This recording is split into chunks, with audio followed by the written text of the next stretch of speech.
Hey folks, how's it going? This is Iron Seagull here, back with another Sims Info and Thoughts video. So this is going to be a pretty busy week, starting with tomorrow, when we're going to be getting a Maxis monthly live stream, and most likely a new game update that will be free for all players. So just to recap what I've already talked about so far, SimGuru teased that yes, there is going to be a Maxis monthly on Tuesday, November 12th at 11 a.m. Pacific time. And there's going to be a couple of new Create a Sim items to show, an update for builders, and a new accessibility feature. That's it, you ask? Well, we might have one more thing. So that seems like there is still one big surprise that none of us know. Even Sims Community on Twitter was saying that he doesn't even know what it is, and he went to Sims Camp, and typically he's really good at finding all the things. So yeah, I'm looking forward to seeing what it is. Just given the wording, it seems like it is going to be something that is going to hopefully be something that's requested a lot by many people, and having that request finally be fulfilled. But he already confirmed that it's neither cars or a baby update. Also, thanks to the Sims Camp embargo being lifted, we now know what the accessibility feature is going to be. This is taken from the English Simmers How to Enroll video with Discovery University, so I will link that in the video description below if you want to see it in action. But basically, it's a UI scaling option, so if you're having a hard time reading the text, you can slide it to be as big or as small as you want it, and you can also have it auto-scale with the operating system. But there is a red bar to help indicate as to whether the UI might end up like going off the screen and just not really playing nicely with your computer. So I think this is a pretty nice feature, and I wish more games had this. There is one more thing that I want to talk about, and it's that with Discovery University, they're finally dropping 32-bit support. This was supposed to happen back in June before Island Living, but then they announced that it was going to be delayed and then never gave any sort of time frame as to when it was going to be released.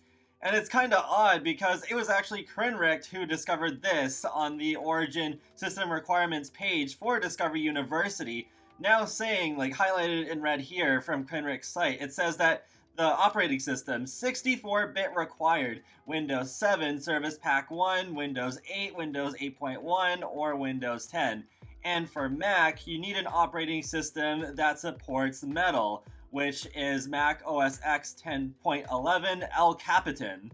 In case you weren't around when they initially made this announcement, this does not mean that you're not able to play The Sims 4 anymore, period, if you're stuck with a 32-bit system. You just won't be able to get any of the newest updates or packs, but you'll still be able to play the stuff that is currently released, because you will be given this thing called the Sims 4 Legacy Edition.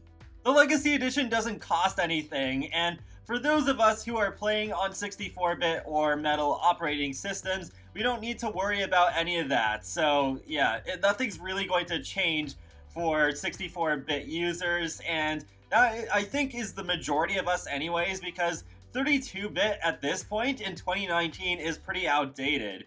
Usually your computer would be able to support 64-bit by now, unless it is a really old computer that is like maybe 7 or 8 years old before The Sims 4 even came out. So I do think this is not going to affect a huge amount of players. Oh, and I almost forgot to mention, console users, you do not need to worry about this at all. This is only for PC and Mac. So while I don't think too many of us will be affected by this change, I still find it weird that they did not re-announce this update, because if it weren't for Krenricht, we might still be in the dark about this.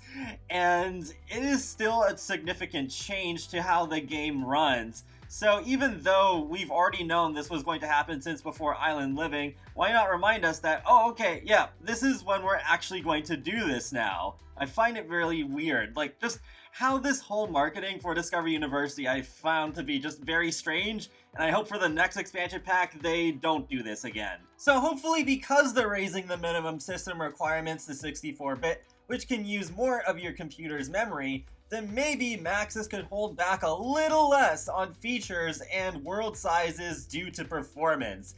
I do think part of the issue with world sizes is because every world in The Sims 4 is in every save, instead of how it was in previous games where it's only one world at a time, plus university and vacation worlds. So I don't think we'll ever get a world the size of Windenburg again, but at least bring up the number of lots a bit more than what we get now.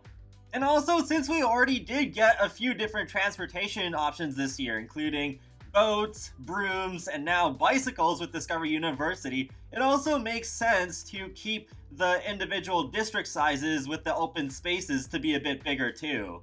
And that wraps up another Sims Info and Thoughts video, so feel free to let me know your thoughts in the comments section below on what I talked about in this video, and be sure to subscribe if you want to keep up with my latest content from The Sims, Sonic the Hedgehog, and more. So I will talk to you all later, and have a great day. Thanks for watching!